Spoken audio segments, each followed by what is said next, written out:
Voilà, sans plus tarder, je vais vous demander d'ouvrir la parole de Dieu dans le livre de Marc, au chapitre 10, et du verset 46 au verset 52. Nous allons voir l'histoire d'un homme qui était aveugle, et dont Dieu a transformé totalement la vie. Nous verrons comment Dieu a transformé sa vie, comment Jésus est entré dans sa vie et comment Jésus a pu transformer sa vie. Lorsque j'étais enfant, on chantait un cantique que j'aime bien qui dit « Là où 2 ou 3 sont assemblés en mon nom, je suis au milieu d'eux ».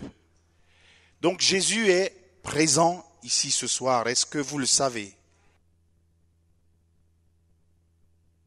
Si vous le croyez, c'est une bonne chose, donc il peut intervenir dans vos vies. Il peut vous bénir encore ce soir, parce que chaque fois que Jésus est quelque part, il bénit.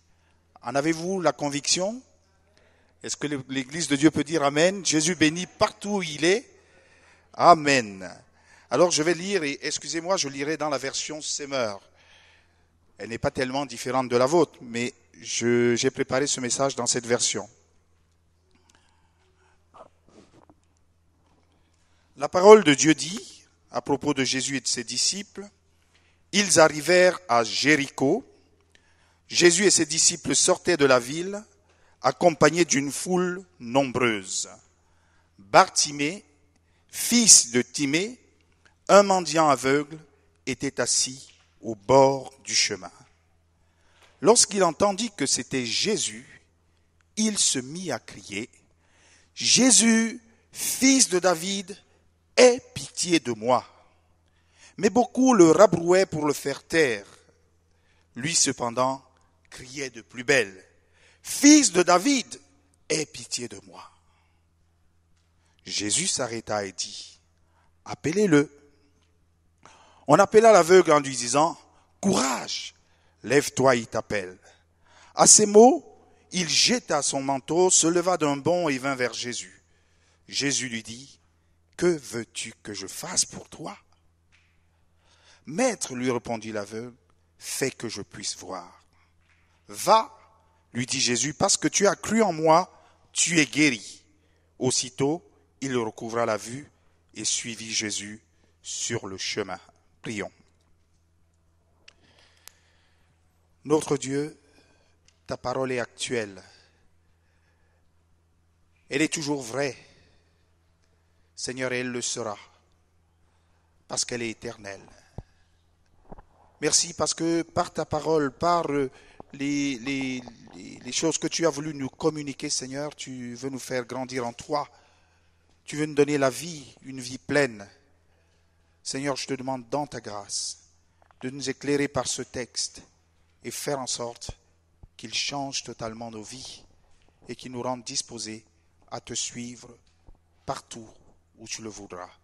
Je te demande cette grâce, mon Dieu, dans le nom de Jésus. Nous avons lu ce texte qui nous parle d'un aveugle. Cet aveugle était aussi un mendiant. Donc je parlerai d'abord de la condition misérable de cet homme.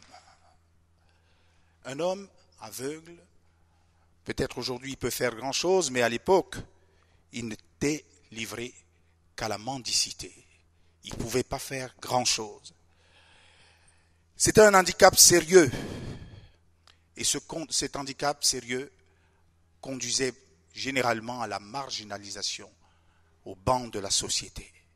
Et c'était le cas de cet homme. On le trouve où? On le trouve aux portes de la ville. Aux portes de la ville. Certainement, il se plaçait là parce qu'il y avait un nombre grand de personnes qui passaient, et comme ça, il pouvait avoir de l'aumône.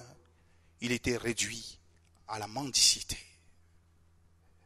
Il avait besoin pour ses besoins quotidiens d'être guidé, d'être conduit. Il ne pouvait aller nulle part sans qu'il ait besoin de quelqu'un qui le tienne par la main.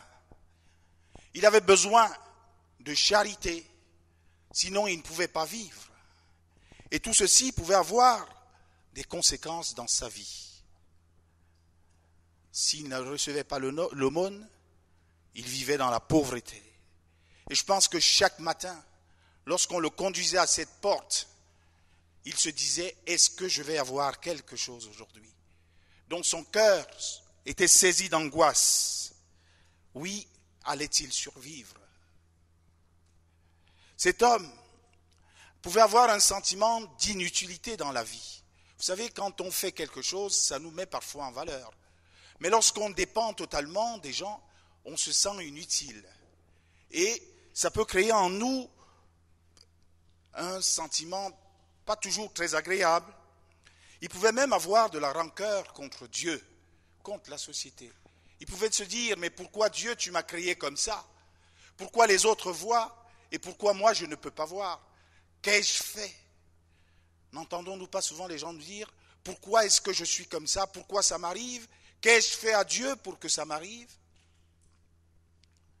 Cet homme devait aussi être dans le désespoir.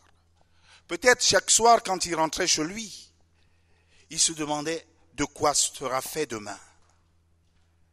Humainement, aussi personne ne pouvait répondre à son besoin. Je pense que secrètement, et même peut-être ouvertement, il disait aux gens, j'aimerais voir. Ou lorsque quelqu'un lui disait à ses côtés, ah, que le ciel est beau aujourd'hui, il devait s'imaginer comment cela c'était, mais jamais il n'avait la capacité de voir cela. Alors, les choix de cet homme pouvaient être différents. Il pouvait avoir différents choix face à la vie. Il y a des gens qui, lorsqu'ils sont dans des situations de blocage comme celle de cet aveugle, choisissent d'en finir avec la vie. Il y en a qui se résignent et se laissent vivre. Il y en a, pourtant, comme celui-là, qui utilisent tous les moyens que Dieu leur donne, même s'ils sont limités, pour vivre quand même, et en espérant en Dieu. Et nous verrons plus tard le choix que Bartimée a fait dans ce texte. D'ailleurs, vous avez dû l'entendre tout à l'heure lors de la lecture. Dans notre société, et pour ceux qui prennent le métro, on rencontre parfois beaucoup de personnes qui sont dans le besoin, comme cet aveugle, qui sont dans la mendicité, qui vous sollicitent régulièrement. Moi, je prends le métro pour une longue distance et c'est régulièrement que quelqu'un entre dans le métro, dans la rame, parce qu'ils sont dans le besoin. Donc notre société aussi a des gens qui sont dans des situations qui sont misérables. Sur le plan économique, par exemple, tout récemment, on nous disait que la France a atteint le niveau record de chômage depuis un certain nombre d'années. Ce qui veut dire quand même qu'il y a un cortège qui rejoint des personnes qui sont dans des conditions misérables. Et j'ai en mémoire, et cela s'était passé en avril de cette année, un homme aussi qui était fatigué de la vie. C'était un grec, un pharmacien de profession, qui était tellement dégoûté par la pression économique qu'il a décidé de s'immoler devant le Parlement. Pourquoi? Il avait marre de vivre. Il se disait, je ne veux pas qu'à la fin de mes jours, je sois assis là, assisté, ou peut-être n'ayant rien. Donc je préfère arrêter. Il y a des conditions misérables qui nous entourent. Mais pour cet homme, Bartimée, il a eu un jour une occasion favorable. Il a eu une occasion favorable parce que Jésus passait dans le lieu où il se trouvait. À l'extérieur, nous avons beaucoup de personnes, comme j'essayais de le démontrer tout à l'heure, qui sont dans le besoin et qui ne connaissent pas Jésus. Comment faire pour leur présenter notre Seigneur et Sauveur Jésus? Nous le connaissons, ici, il va agir, il agit chaque jour, il peut encore agir dans ce lieu. Mais à l'extérieur, il y en a beaucoup qui en ont besoin. Quels moyens déployons-nous pour essayer de les atteindre? Allons un peu plus loin dans cette histoire. j'aimerais parler de cette rencontre merveilleuse qui a eu lieu entre Jésus et cet homme. La parole de Dieu nous dit, il y avait une foule. Je ne sais pas si les besoins de toutes les personnes dans la foule étaient satisfaits. Mais cet homme assis à côté entend, et je disais qu'il va utiliser tous les moyens que Dieu lui a donnés, il a utilisé son oreille. Il entend que Jésus est en train de passer par là. Et ce nom de Jésus évoque en lui beaucoup de choses. Peut-être qu'il avait entendu parler de Jésus, de ce Messie qui viendra, de ce Messie qui, lorsqu'il viendra, pourra ouvrir les yeux des aveugles. Ce Messie qui viendra et qui fera du bien aux malades, qui guérira des malades. Et donc la sienne en particulier, puisque ça a été cité dans la parole de Dieu. Alors, cet homme avait peut-être entendu Ésaïe qui disait, en ce jour, les sourds entendront les paroles du livre, et délivrés de l'obscurité des ténèbres, les yeux des aveugles verront. Peut-être qu'il avait entendu ce que disait aussi Ésaïe dans le chapitre 46, 6 à 7. Moi l'Éternel, en parlant de Jésus, je t'ai appelé pour le salut. Je te prendrai par la main, je te garderai. Je t'établirai pour traiter alliance avec le peuple, pour être la lumière des nations, pour ouvrir les yeux aux aveugles, pour faire sortir de prison les captifs et de leur cachot ceux qui habitent dans les ténèbres. Peut-être avait-il eu vent aussi de Jésus au temple, lorsqu'il a ouvert le rouleau et s'est mis à lire « L'Esprit du Seigneur est sur moi, parce qu'il m'a oint pour annoncer une bonne nouvelle aux pauvres, il m'a envoyé pour guérir ceux qui ont le cœur brisé, proclamer aux captifs la délivrance et aux aveugles le recouvrement, pour envoyer libres les opprimés, pour publier une année de grâce du Seigneur. » Il repassait certainement ces paroles dans son cœur et il disait, quand est-ce que je pourrais avoir le privilège de rencontrer cet homme étonnant, ce Messie, cet envoyé de Dieu. Alors lorsqu'il entend un bruit, il demande qui est-ce? Et qu'on lui dit, c'est Jésus, il ne tient plus en place. Et est-ce que lorsqu'on te parle du nom de Jésus, tu ne tiens plus en place lorsque tu as ton besoin? Crois-tu à la puissance de Jésus qui peut encore opérer de nos jours? Cet homme n'a plus tenu en place. Alors il va lever vers Jésus une prière fervente. Comment commence cette prière? Aie pitié de moi. Aie pitié de moi. Cet homme se regarde tel qu'il est. Il ne se cache pas, il connaît sa condition. Parfois on est dans des conditions difficiles, mais on essaye de les masquer. On essaye même de les cacher à notre Dieu. Mais cet homme connaît la promesse du Dieu très haut. Jésus est venu pour ouvrir les yeux aux aveugles. Je suis aveugle, c'est l'occasion favorable, je dois la saisir maintenant ou peut-être que jamais je n'aurai plus l'occasion de le faire. Alors il va crier, Jésus, fils de David, aie pitié de moi. Connais-tu qui est Jésus? Ah, vous allez me dire, est-ce que je me moque de vous? Non, je ne me moque pas de vous. Parfois, nous rentrons dans la routine. Nous entendons les paroles de Christ. Nous entendons la parole de Dieu. Mais est-ce que nous les faisons nôtres? Est-ce que nous nous approprions ces paroles? Est-ce que nous regardons attentivement les promesses du Seigneur pour s'en emparer? Elles sont pour nous, ces promesses. Elles sont pour nous. Elles sont là pour rencontrer nos besoins. Elles sont là pour satisfaire nos besoins. Mais est-ce que nous y croyons? Est-ce que nous les saisissons? Cet homme va monter vers Dieu, vers Jésus, une prière fervente. Et lorsqu'on se met à prier réellement Dieu, et je pense que tous, autant que nous sommes, nous avons dû faire l'expérience à un moment donné de notre vie. C'est à partir de ce moment-là que toutes les oppositions se lèvent. Toutes les oppositions se lèvent. Les choses semblent aller de travers. Les choses semblent même s'empirer. Tout cela pour nous faire douter. Pour Bartimée ici, c'était la foule. Une foule nombreuse. Une foule qui assistait peut-être au spectacle. Parce que pour eux, ils ne venaient pas voir Jésus pour ce qu'il était. Ils venaient peut-être le voir juste pour assister à certains spectacles, à ce qu'il faisait. Alors, ce pauvre Bartimée, il a beau s'égosiller, ils veulent lui dire « Tais-toi, tu importunes le maître, tu nous empêches d'avancer. » Qu'est-ce qui t'empêche d'ouvrir ton cœur à Dieu? Qu'est-ce qui t'empêche de faire entendre ta voix à ton Dieu?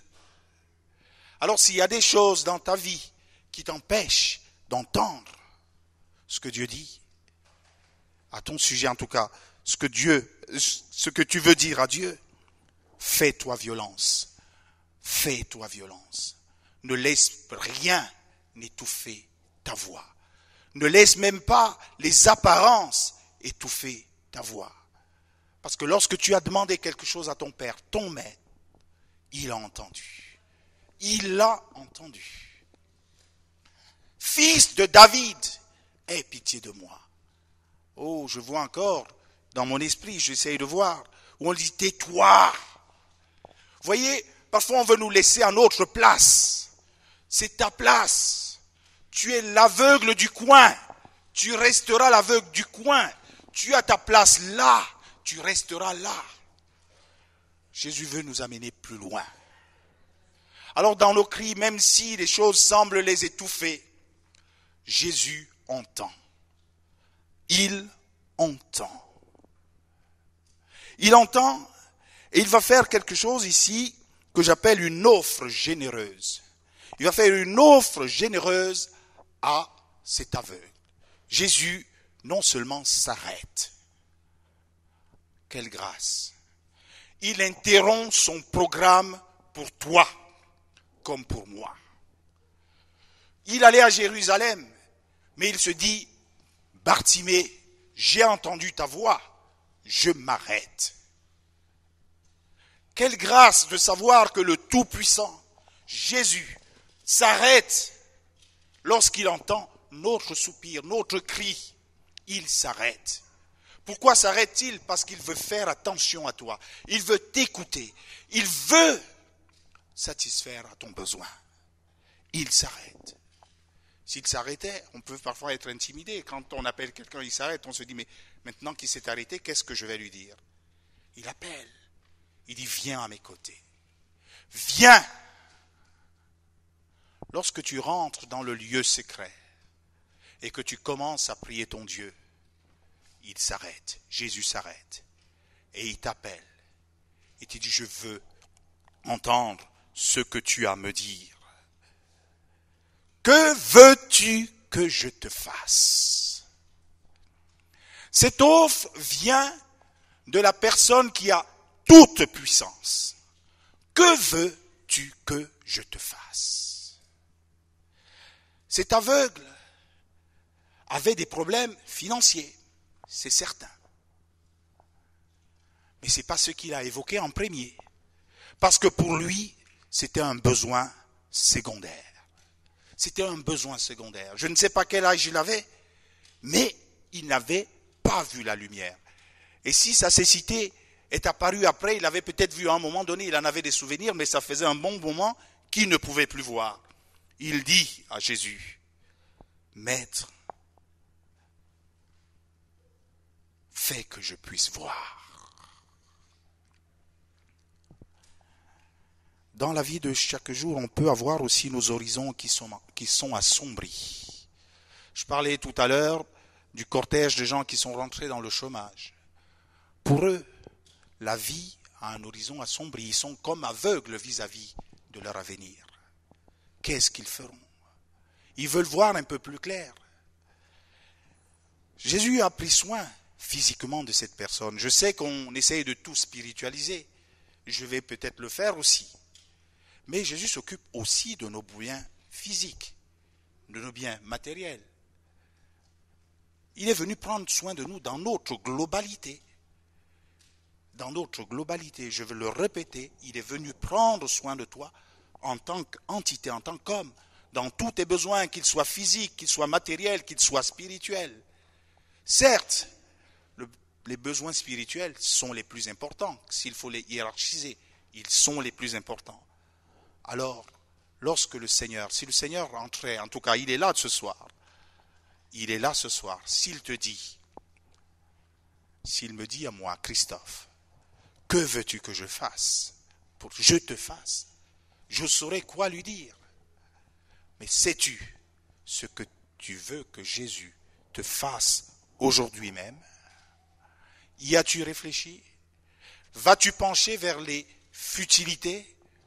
Iras-tu à l'essentiel?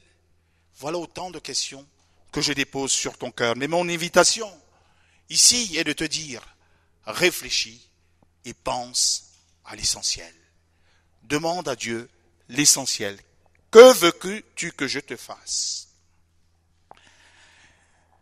La parole de Dieu nous dit, Dieu n'est pas limité dans ces choses-là. Il nous dit, faites connaître, et c'est dans Philippiens 4:6, à Dieu vos besoins, tous vos besoins, par des prières et des supplications avec des actions de grâce. Vous voyez, je parlais de cet homme qui était angoissé.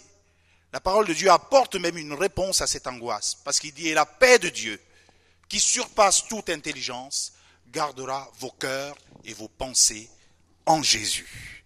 Voilà ce que Jésus est capable de faire avec son offre généreuse. Que veux-tu que je te fasse?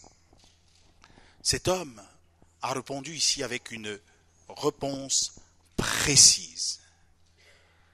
Que je recouvre la vue. Que je vois. Qu'est-ce qui a animé cet homme? C'était la foi.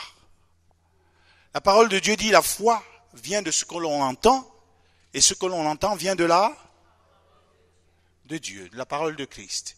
Ce que l'on entend vient de sa parole. Il avait entendu la parole de Dieu tout au long de sa vie, je le suppose, et j'en suis même certain. Parce que lorsque je vois sa réaction presque épidermique, lorsqu'on lui dit c'est Jésus, il savait qui était son interlocuteur, qui allait être son interlocuteur, qui il voulait comme interlocuteur. Il précise son besoin et la parole de Dieu nous dit, il a été richement béni. Richement béni. Pourquoi? Parce que celui qui avait la capacité, la force, la puissance de faire ce qu'il dit, lui dit, va, parce que tu as cru en moi, tu es guéri. Va, parce que tu as cru en moi, tu es guéri. Je vais te poser cette question. Je sais que peut-être tu as des années de conversion. Mais crois-tu toujours en ce Jésus qui a la capacité de répondre à ton besoin? Je ne te demande pas de me répondre oui ou de lever la main. Mais je dépose cette question au fond de ton cœur. Crois-tu toujours en ce Jésus qui a la capacité de répondre à ton besoin, de te bénir richement? J'aime ce texte. Je disais tout à l'heure, je ne sais pas si je l'ai dit, mais dans mon esprit je l'avais, je ne ferai pas une longue prédication ce soir, parce que j'aimerais qu'on passe, si vous le voulez bien, du temps dans la prière, et que le Seigneur nous entende ce soir. J'ai parlé dès le début d'une condition misérable de cette personne. Et ensuite, je me suis dirigé vers l'occasion favorable que cette personne a eue par le passage de Jésus-Christ. Comme vous avez cette occasion favorable ce soir dans ce lieu, et comme je le disais dans mon propos d'introduction, là où 2 ou 3 sont assemblés en mon nom, je suis au milieu d'eux. Saisiras-tu l'occasion favorable? Et la prière que tu vas élever vers Dieu ce soir, est-ce que ce sera une prière du bout des lèvres ou une prière fervente, une prière qui croit que Jésus est capable de l'entendre, une prière qui croit que Jésus peut s'arrêter pour son besoin, une prière qui croit que Jésus peut l'appeler en sa présence, une prière qui croit que Jésus peut te dire que veux-tu que je te fasse? Alors lorsque Jésus te le dira tout à l'heure, lui feras-tu une demande précise? T'attendras-tu à une riche bénédiction de sa part? Voyons un peu ce que cet homme a fait. Il s'attendait tellement à Jésus que lorsqu'il a été appelé, il a jeté tout ce qui était à lui avant. Son manteau. Et je pense que dans ce manteau, il devait avoir plein de petites pièces. Mais il n'avait plus de valeur pour lui. Parce qu'il voulait aller tout entier à Jésus. Aussitôt, la parole de Dieu nous dit, il recouvra la vue. Et cet homme a eu ce que j'appelle une gratitude pratique. Combien de fois nous avons crié au Seigneur? Combien de fois nous avons été bénis? Nous avons un chant qui dit, compte les bienfaits de Dieu et tu verras combien le nombre en est grand. Compte. Mais lorsqu'il nous a bénis, est-ce que nous nous attachons à la bénédiction de Dieu ou nous nous attachons au Dieu qui bénit? Est-ce que nous nous attachons à la bénédiction de Dieu et notre cœur reste ingrat, ou nous nous attachons au Dieu qui bénit? Je vois cet homme, dès qu'il a été béni par Dieu, la parole de Dieu nous dit, il s'est mis à le suivre. Suis-tu continuellement ton Dieu ou le suis-tu au gré des circonstances? J'ai connu une histoire très triste ces jours-ci. Une famille qui a perdu le chef de famille. Et certainement de manière brutale.